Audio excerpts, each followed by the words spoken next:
चला तर मंडळी, आज करूया मस्त कोंबडी वड्यांचा बेत।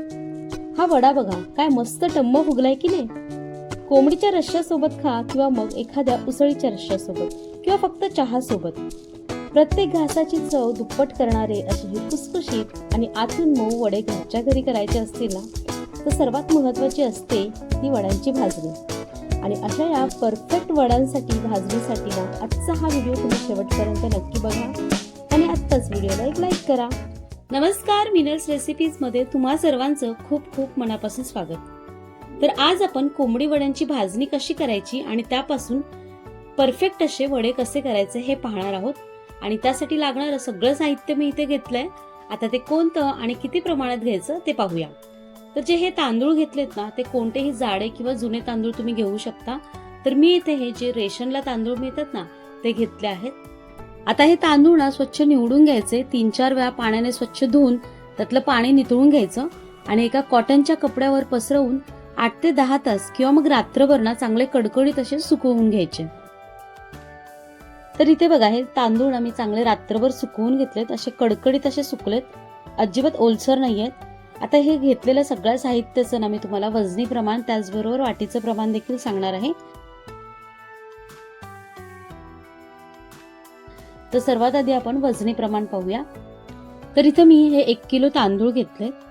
1 किलो तांदळासाठी अर्धा किलो ज्वारी, पाव किलो गहू, पाव किलो चना डाळ, 200 ग्रॅम उडदाची डाळ, 100 ग्रॅम पोहे, 50 ग्रॅम धने, 2 मोठे चमचे जिरे, 2 मोठे चमचे बडीशोप, 1 मोठा चमचा ओवा, 1 मोठा चमचा मेथीदाणे आणि 1 मोठा चमचा काळी मिरी।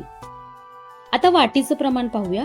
तर घरातली ना कुठलीही एखादी वाटी सेट करायची की ज्यामध्ये ना पाव किलो एवढं धान्य भरतं आणि एकाच वाटीच्या मापाने सगळं साहित्य मोजून घ्यायचं। तर मी इथे या वाटीच्या मापाने सगळं साहित्य मोजून घेतलंय। तर या वाटीच्या मापाने 4 वाटी तांदूळ घेतलेत, त्याचबरोबर 2 वाटी ज्वारी, 1 वाटी गहू, 1 वाटी चना डाळ, पाऊण वाटी उडदाची डाळ, 1 वाटी पोहे, अर्धी वाटी धने, 2 मोठे चमचे जिरे, 2 मोठे चमचे बडीशोप, 1 मोठा चमचा ओवा, 1 मोठा चमचा मेथीदाणे आणि 1 मोठा चमचा काळी मिरी। आता हे घेतलेलं साहित्य ना आपल्याला एक एक करून भाजून घ्यायचंय। तर हे कसं भाजायचं, कितपत भाजायचं हे आपण पाहूया। तर त्यासाठी ना इथे मी एक कढई गरम करून घेतली आणि आता सुरुवातीला यामध्ये आपल्याला तांदूळ भाजून घ्यायचे। तर तांदूळ जास्त प्रमाणात आहेत त्यामुळे आपण 2 बॅच मध्येही मी भाजणार आहे। तर सुरुवातीला ना गॅसची फ्लेम थोडी मोठी ठेवायची आणि चांगले तांदूळ गरम व्हायला लागले की गॅसची फ्लेम ही लो टू मीडियमच्या मध्ये करून हे एकसारखे परतत ना आपल्याला तांदूळ भाजून घ्यायचे। तर या तांदळाचा रंग ना अजिबात बदलू द्यायचा नाही, पण हे तांदूळ ना सगळे तांदूळातला प्रत्येक कण आहे ना तो गरम झाला पाहिजे इतपत आपल्याला हे भाजून घ्यायचे। साधारण 5-6 मिनिटं ना मी असेच एकसारखे परतत हे भाजून घेतलेत।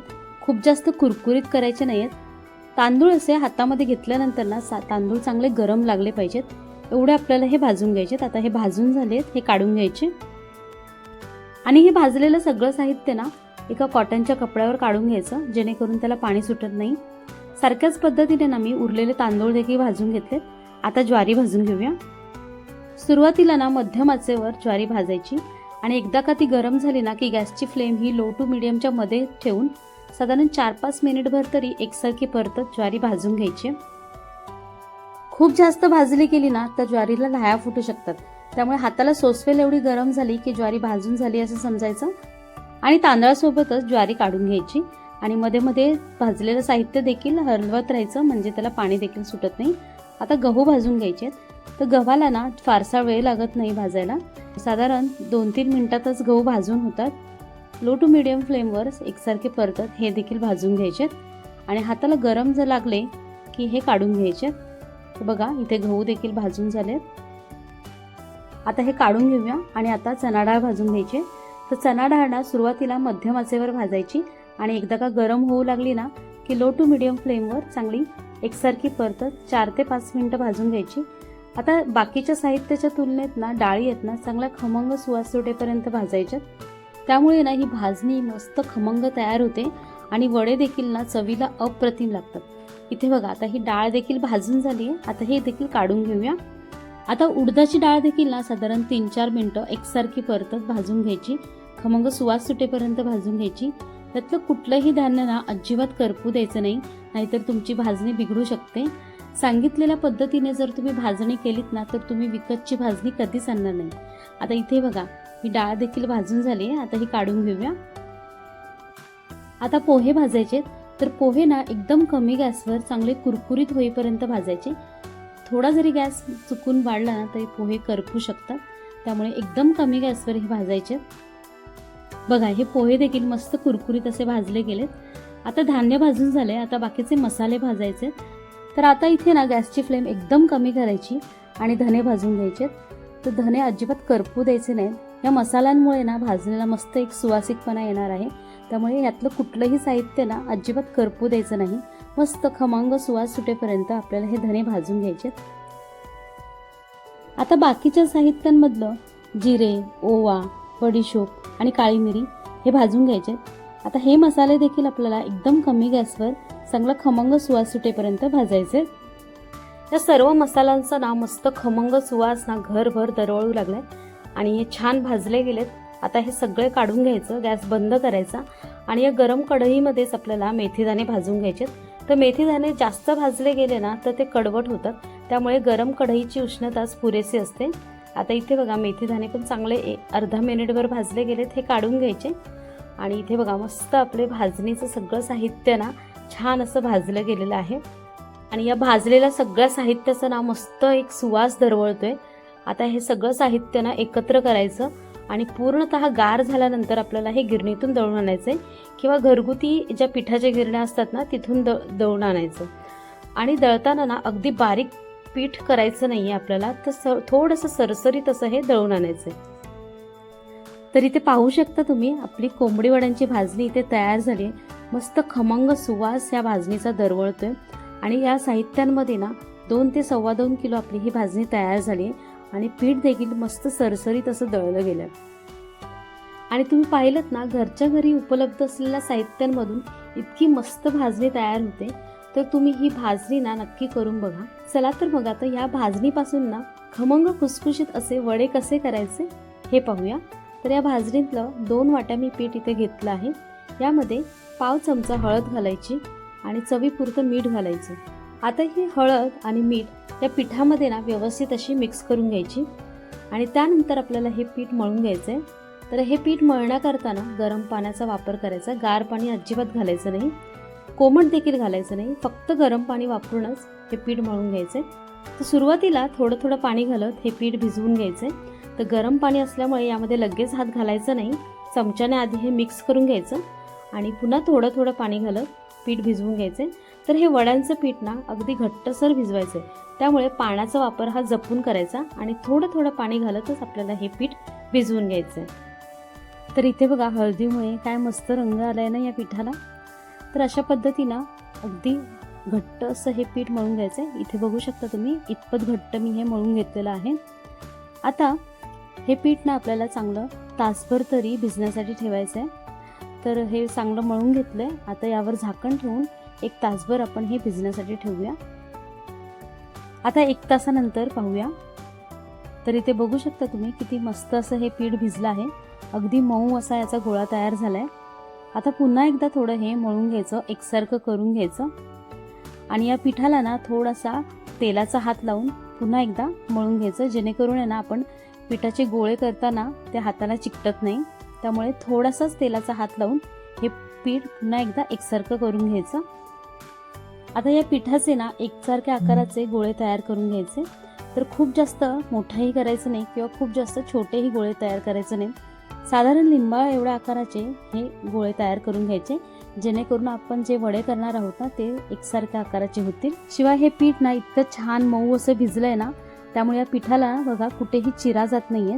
त्यामुळे पीठ आहे ना गरम पाण्यानेच मळायचं आणि जितका वेळ जास्त भिजता येईल ना तितका वेळ हे भिजू द्यायचं. आता हे वडे करण्यासाठी मी इथे एक दुधाची पिशवी स्वच्छ करून अशी कापून घेतली. त्यावर थोडंसं तेल लावायचं, जेणेकरून वडा खाली चिकटत नाही आणि काढते वेळेस तो सहज निघेल. तर अशा पद्धतीने ना बोटांनी दाब देत देत वडा थापून घ्यायचे. सगळ्या बाजूनी तो एकसारखा असा हा थापायचा. खूप जास्त जाड देखील नाही किंवा खूप जास्त पातळ नाही, तर मध्यम जाडीचा किंवा पुरीपेक्षा हलकासा जाड असा हा वडा थापून घ्यायचा आहे. इथे ना पीठ इतकं छान भिजलंय ना, त्यामुळे तुम्ही बघू शकता की या वड्याला ना कुठेही चीर पडलेली नाहीये. मध्यम जाडीचा असा हा वडा थापून घ्यायचा आहे. तुम्ही इथे बघू शकता इतक्या जाडीचा हा मी वडा तयार केलेला आहे. आता तळून घेऊया. तर वडे तळण्यासाठी जे तेल आहे ना ते मध्यम गरम करून घ्यायचं. म्हणजे त्यामध्ये पिठाचा गोळा टाकल्यानंतर बघा पटकन वरती येतोय की नाही, म्हणजे तेल हे ना परफेक्ट तापलंय. खूप जास्त कडकडीत तापवलं तर वडा आहे ना वरून लगेच भाजला जातो, पण आतून तो कच्चा राहतो. त्यामुळे तेल मध्यम गरम करायचं आणि गॅसची फ्लेम देखील मध्यम ठेवायची. आता बघा वडा टाकल्यानंतर पटकन वरती आलाय, तर यावर ना चमच्याने तेल सोडायचं. म्हणजे वरून देखील वडा ना चांगला भाजला जातो आणि तो पटकन फुगतो. तर बघा मस्त टम्म फुगलाय की नाही हा वडा. आता हा उलटून घ्यायचा. बघा किती सुंदर असा रंग आला आहे आणि हलक्या सोनेरी रंगावर दोन्ही बाजूंनी ना वडा मस्त असं तळून घ्यायचंय. तर आता हा वडा तळून झालाय. आता यातलं तेल नितळून घ्यायचं आणि काढून घ्यायचा. बघा किती मस्त असा वडा तयार झालाय की नाही. आता जर तुम्हाला तेल लावून वडा तयार करायचा नसेल तर तुम्ही पाणी लावून देखील करू शकता. तर पेपरला ना थोडंसं पाणी लावायचं आणि त्यावर पिठाचा गोळा घेऊन थोडंसं पाण्याचा हात लावून ना वडा थापून घ्यायचा. तर वडा त्याच पद्धतीने सगळ्या बाजूंनी ना एकसारखा असा थापायचा. खूप जास्त जाड नाही, खूप जास्त पातळ नाही, मध्यम जाडीचा असा हा वडा थापून घ्यायचा आहे. तर इथे बघा दुसरा देखील इथे वडा तयार झालाय. खूप जास्त पाणी लावलं तर पीठ पातळ होऊ शकतं, त्यामुळे थोडंसंच पाणी लावायचं आणि वडा थापून घ्यायचा आहे. बघा हा देखील वडा तयार झालाय. तर आता आपण तळून घेऊया. वडा तेलात सोडायचा आणि सोडल्यानंतर बघा मस्त बुडबुडे येऊन वडा असा पटकन वरती येतो. आता यावर चमच्याने तेल सोडायचं आणि हा वडा देखील बघा काय मस्त टम्म असा फुगलाय बघा. आता हा उलटून घ्यायचा आणि दुसऱ्या बाजूने देखील असाच तळून घ्यायचा. मस्त सोनेरी असा रंग आला आहे याला. आणि अशा पद्धतीने ना सगळे वडे करून घ्यायचे. बघा काय मस्त असे वडे तयार झालेत की नाही. मस्त अगदी टम्म फुगलेले हे वडे तयार झालेत. तर एका वेळेस तुम्ही 2-2 वडे थापू शकता किंवा जर कढई मोठी असेल ना तर एका वेळेस तुम्ही 2-2 देखील तळू शकता. हे सगळे वडे ना मस्त टम्म फुगलेत आणि मस्त ना एकसारख्या रंगावर आणि खुसखुशीत असे तयार झालेत. जेवढे ते बाहेरून दिसतात ना तेवढे आतून ते मस्त मऊ असे तयार झालेत. तुम्ही इथे बघू शकता किती मस्त असे हे तयार झालेले आहेत. पाहताच खावंसे वाटतात की नाही. तर त्यासाठी तुम्हाला ही भाजणी आत्ताच करावी लागेल. लगेचच भाजणी तयार करायला घ्या आणि मस्त खुसखुशीत खमंग असे हे वडे तयार करा. व्हिडिओ आवडला असेल तर लाईक करा, शेअर करा. मीनाज रेसिपीज या माझ्या चॅनलला अजूनही सबस्क्राईब केलं नसेल तर लगेच सबस्क्राईब करा. पुन्हा भेटूया अशाच एका नवीन व्हिडिओसोबत. तोपर्यंत बाय बाय. धन्यवाद.